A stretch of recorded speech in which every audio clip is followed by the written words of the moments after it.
As I arrived at the Hometown Heroes Parade, I was excited because I was told that I would be on a float by my boss. It was going to be a high of 95 degrees, and there was no shade along the parade route in New York City. When I finally got to the group that would be aboard my float, which was number 11, the man took a look at his clipboard and took a look back at me and said, "I only have you signed up to march." Disappointed, I reached for words, and I couldn't find any. Instead, I went to Google Maps and looked at how long the parade route was. It was several miles, and we stopped a lot, and it was 95 degrees. Every police officer I passed had water. Every person I passed had water. But I didn't see where they were getting the water, so I didn't have any until the end of the parade. That aside, it was a good day. Okay, so it is no secret I don't like children. With that said, it's Monday, July 5th, and I had decided I wanted to take my kid to a different park because we live very close to one park, but it's always really crowded and the kids don't have masks on, and I'm not a huge fan of that. So I was looking for a bigger one with new things for him to try, because now he's getting to the point where he's not just going up and down slides. He's doing the other things like children do. So my wife and I take my son for a walk over to the park, and it's smaller than it appeared in the pictures, and that's fine. There's nobody there. There's also no shade. That might be a common thread because it's getting very warm, and shade's very hard to come by for some reason. Anyway, we're there. We're playing. There's nobody there. There are some people, adults, who are either homeless or just really enjoy a park right after the break of dawn. But we're playing. We're playing for probably 25-30 minutes before this other family shows up. It is a woman and her 2 kids. So the moment that they arrive, her son, the smallest one, runs up and just shoves my son. And my wife and I both kind of whoa, at him doing that. And his mother's not paying attention. She's over, out of sight. And so we give the initial whoa, and then he's coming back for round 2. And our son is just standing there somebody stop this maniac. So now I'm trying to get in between the kid and my son, trying not to touch him. And wouldn't you know, that's when suddenly she can see her son, because she sees a grown man near her son. So she comes over. Meanwhile, we've been trying to get her attention. So she comes over and she's like, no, talking to me. And I was like, no. I wasn't trying to touch your son. I would never put my hands on somebody else's kid. He came over, he shoved my son, just trying to keep him away from my son. And she goes, oh, she understands. A few minutes go by. Now we do spend a few minutes trying to keep her son away from my son, because he does go back a couple of times. It's a small little park. So there really isn't a whole lot of, all right, well, you stay over there, I'll stay over here, because over there is 7 feet away from where I'm talking about. Suddenly a guy arrives, and he's got a pit bull, and he's not a huge man, but he looks like the kind of dude that would be with this woman, because even though she wasn't bad looking, when she opened her mouth, she sounded like a truck driver from Louisiana. who smokes cigarettes. So he looked like he would fit with them. And the youngest kid, the other one, he didn't really do anything. He was a couple years older or something. Good for him. But the littler one, if you've seen the Method Man video, You're All I Need, he's got one half his head out, and then he's got the other half cornrowed. So that's what he looks like in 2021. So clearly, this dude is their father. He sits down with her. Two pit bulls playing off to the left, because there's no like gate into this playground separating it from a field where dogs are. And these two pit bulls are off their leash. Now they're belonging to two people that are talking in that field, but I can't help but notice he just brought a pit bull into the playground. And there are two other pit bulls that might just decide to run through the gate to the other pit bull where the children are playing. So instantly, I'm ready to go. And I also smell what's coming. So the kid eventually makes his way back over to our son. Starts like grabbing his arm. And we're like, hey, lady, can you get him? That's when my son starts freaking out, screaming. So we're like, all right, we're leaving. Guy's screaming something as we're walking away. And the whole thing just put a bad taste in my mouth. Ruined the day for me. I have played out in my head all these situations, not at the age of 2, later, where I have to deal with other people's kids. Like, I remember all the sleepovers that I used to have when I was a child. And my mother used to hate it when I put her on the spot, because I don't know if she just wasn't a fan of sleepovers because like we were loud, or because that meant she had to feed another kid that night, or if she was a little bit like me and she's like, I don't want to be anybody's guardian, because I damn sure don't want to ever have to call somebody and tell them something happened to their kid. I assume I'll be a lot more willing, if I know the people, to let him, my son, go sleep over somebody else's house. That I can see myself doing. If I trust them, just like, yeah, I can use this night. But then I also see how somebody might want you to return the favor. Like, didn't I give you last weekend? Well, now this weekend, my wife and I would like to walk around ass naked. So why don't you take little Jethro for a long weekend? Take him for 3 days.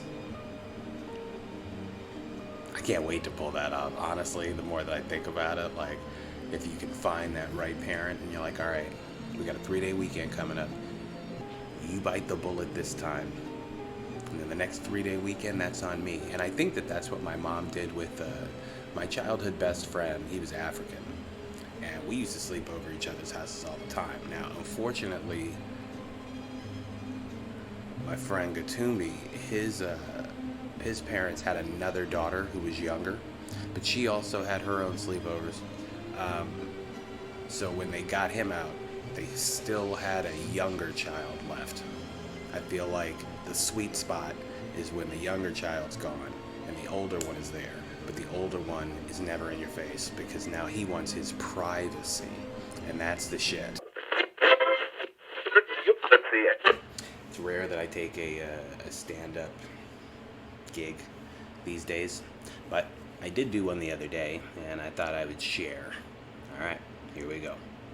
This next comedian coming to the stage has a podcast called the Strawberry Cough Podcast. Start clapping now for Tyler Anderson!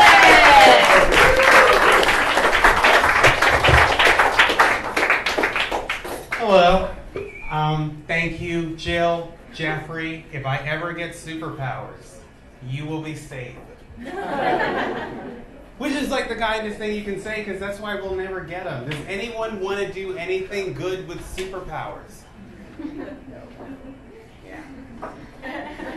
And that's good. I just wanted to take a second to think about me like raining down justice like Loki in the first Avengers before they came back. Oh, that would... Anyway, I'm a father. And feels good to be out. I'm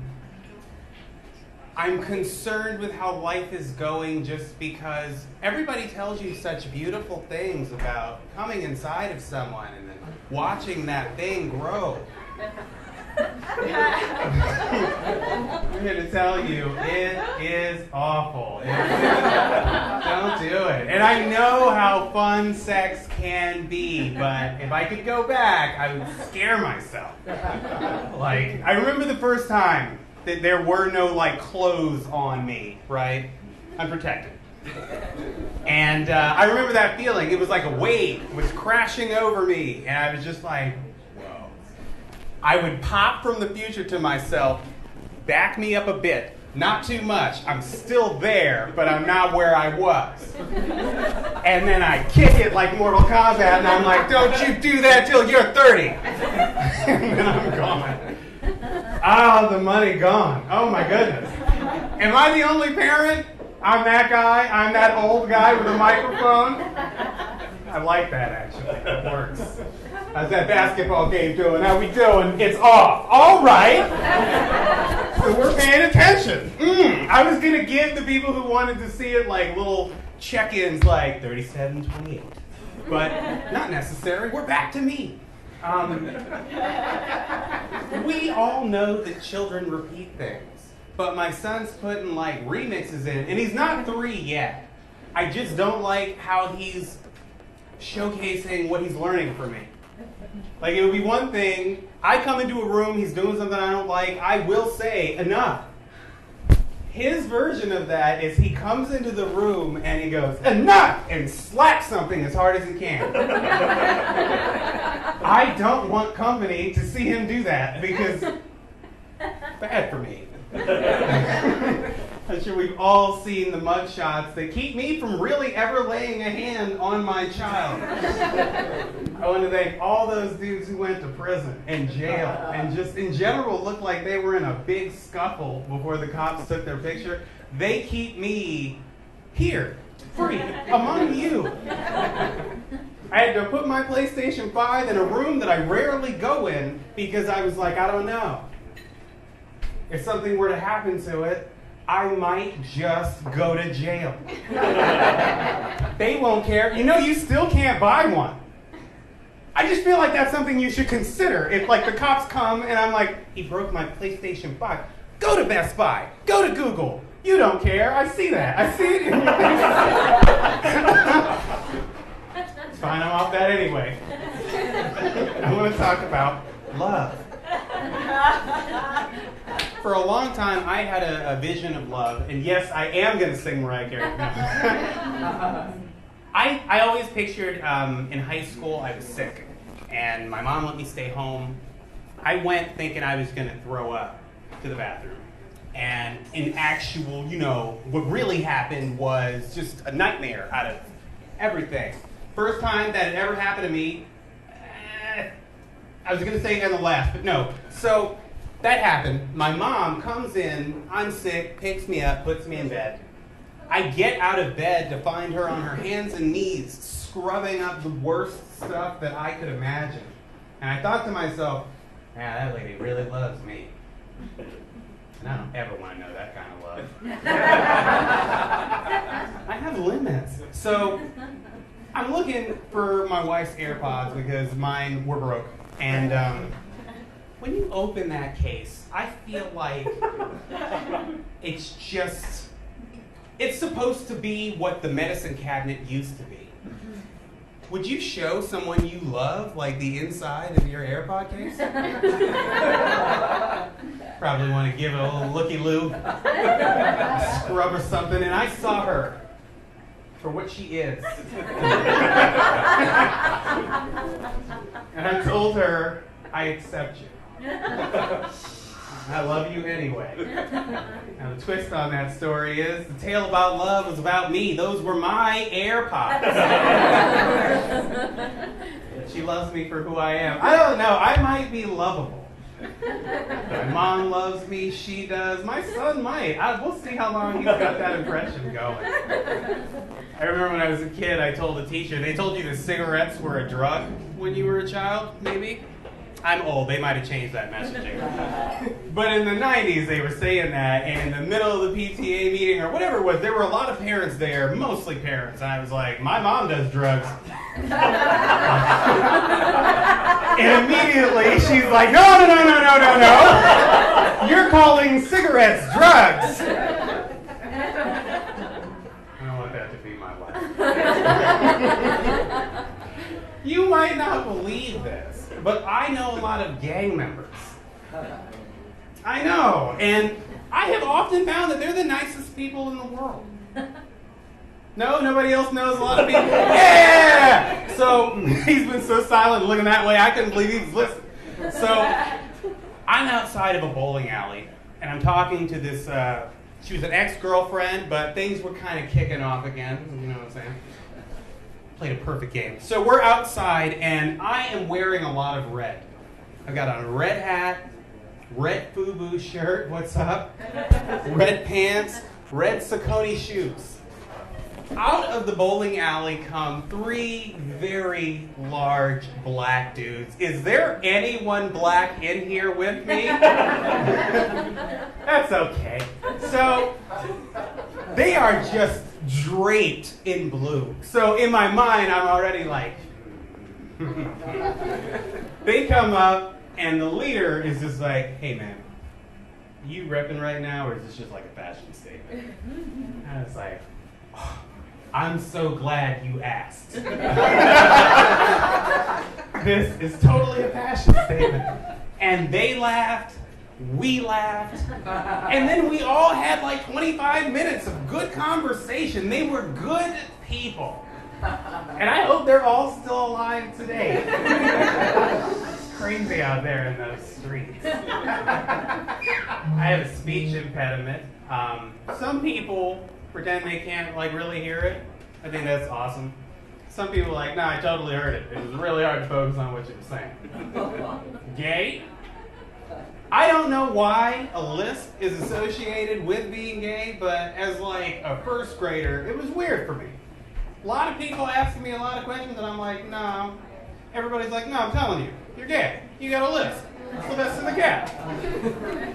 And it got to a point where I was just like, look, if you catch me sucking one and I tell you I like the taste, then sure. But until that point, like other people with a speech impediment don't get that treatment. The only other person who gets anything is somebody with a stutter. And maybe you want to try to finish a sentence for them, but you don't assume anything about their sex lives. A little jealous. I thought it was going to pop big. Doesn't need to. I've enjoyed you all, and I hope you enjoy me too. Thank you. So, what I find interesting about that set was, and he's following me now on Instagram, so there's a chance that he can hear this. There was a young man who was wearing a uniform. I believe that he is a recent graduate of I want to say it was a naval academy. And he pulled me aside because I'm a veteran, and I was like, you know what, thank you for your service, fellow veteran. He's like, oh man, you were really funny. And so he like hands me an uncertain amount of money. And I feel like it's rude to count money in front of people. Plus, the comics and I were all splitting a pot.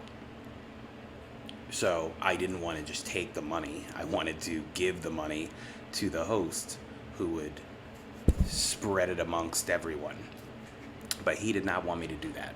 So it went, he hands me a lot of cash. I immediately like, oh yeah, I'm gonna go give this to no, and then you see him like kind of putting my arm back down by my like pocket, and I'm like, well, you don't understand what we're doing. And he's like, no, you put that money in your pocket, that's for you. Reminded me of all the times that I would like, you hear some of the wildest stuff when you come off stage, and it doesn't particularly matter if it was a good or a bad set. I almost feel like the weirder stuff I heard after a good set you would expect people after a bad set to come up and sneeze into your open mouth or something. But I used to tell this joke that involved the N-word, and the whole premise would be that I could take the sting off of it by forcing people to use it more. So I would just name my son that. And then I'd go through some examples of how awkward that would be for an elementary school teacher of his later on. When I got done, I would often have to tell people that I didn't want them to say the N-word to me. And of course, I'm not talking about black people, but white people would come up, and here's the problem. One, I had just said it, but I didn't say it a lot. It's not a joke that requires me to say it a lot. I would say it one time, maybe two.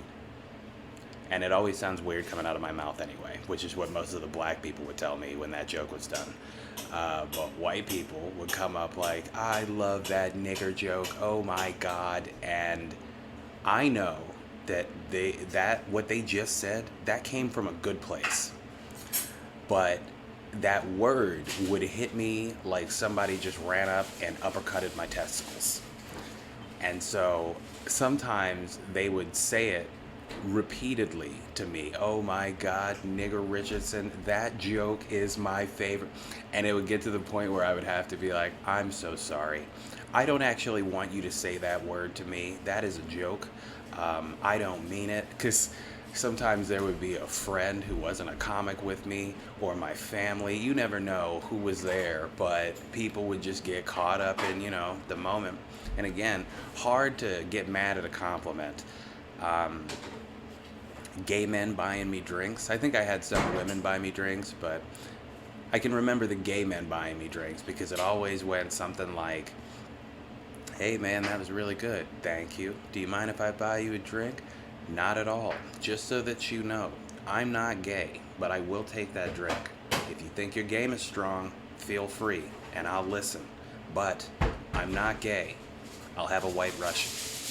And then most of the times they would just leave me alone or something, or we would just have a normal conversation. Sometimes they would try to run game, and I have to respect that. Shooters shoot.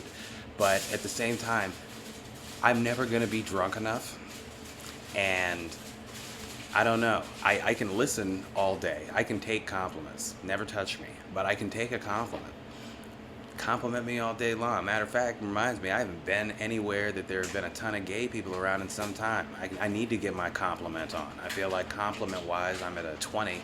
Need to be at a 47.